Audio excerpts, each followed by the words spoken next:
থাকি তোমার ভাই আইলে হাতে কমু আর স্কুলে যান নাকবো না। স্যার কে নিকে মারে সেটা চলে আছে এবার নাকি যান নাকবো না থাকি স্কুলে। ওই কি হইছে?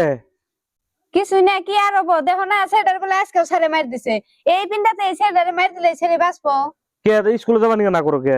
কে স্কুলে যাবার না করবো না? স্যার কে মার দিব? স্যারে ভালো করে বুঝাই করবে না। স্কুলে আর দিমুই না আমি, তোমারে না করছিলাম যে স্কুলে দিও না। স্যার তো মার দিবই, স্যার মার দিব না? হ্যাঁ, বড়া না পাইলে তো মার দিবই। আর স্যারের কর্তব্য যে পুরাহান মার দিয়া শাসন করা। স্যার যদি মার না দেয় তাহলে স্কুলের কোনো আইন আইন শৃঙ্খলা কিছু থাকবো না, বুঝো না? তোমারও তো জ্ঞান দেন লাগবো না, দেখো সেন মাইরে আপনি কি করছে। কতখানি মার খাওয়া লাগবোই। আমি শুরু থাকতে একদিন বুঝছো আঙ্গ প্রিন্সিপাল স্যার এমন মার দিছে না, এই মাইরে আমি ভালো হয়ে গেছিলাম গা।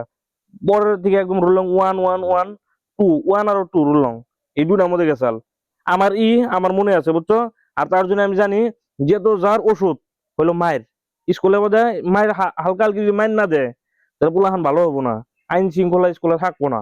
স্যারের দিকে ডরার লাগবো ছাত্র, তার জন্য স্যাররা মার দেয়, ভালোর জন্য মার দেয়। তুমি তো ঠিকই কইছো, হাসা কথা। আল্লাহ দুনিয়ায় পাঠানির পরে মা বাপে যে জন্ম দেয়, জন্ম দেওয়ার পরে কিন্তু মা বাপের চোখের দিবা পায় না, আলো দিবা পায় না। হ্যাঁ, সারাই সারাই কিন্তু দেয়। আলো দেয়, কারণ হ্যাঁ এই চোখ দিয়ে যে দেখতেছি আমরা, অন্য কিছু লেখা থাকলে কিন্তু কর পাবো না। হ্যাঁ, কারণ স্যারের স্যারে জ্ঞানটা। যদি ওই জ্ঞানটা না দিত তাহলে কিন্তু তুমি তো কথাটা ঠিকই কইছো। আচ্ছা মনে হয় স্কুলে যান নাকবো, স্যার মার দেয় ভালোর জন্য, খারাপের জন্য না তো। হ্যাঁ, কালকে দিকে স্কুলে পাঠাই দিবা। স্কুলে যাইস। কালকে থেকে স্কুলে যাও যে হ্যাঁ, কারণ স্যারে মায়ের দেয় কি এর জন্য জানো, যাতে তুমি ভবিষ্যতে ভালো মানুষ হবার নিকে পাও, সেই জন্যই স্যারে মায়ের দেয়। স্যারে কোনোদিন খারাপ ভাবে মার দেয় না তো। মনে করে না, কালকে থেকে স্কুল যাই হ্যাঁ।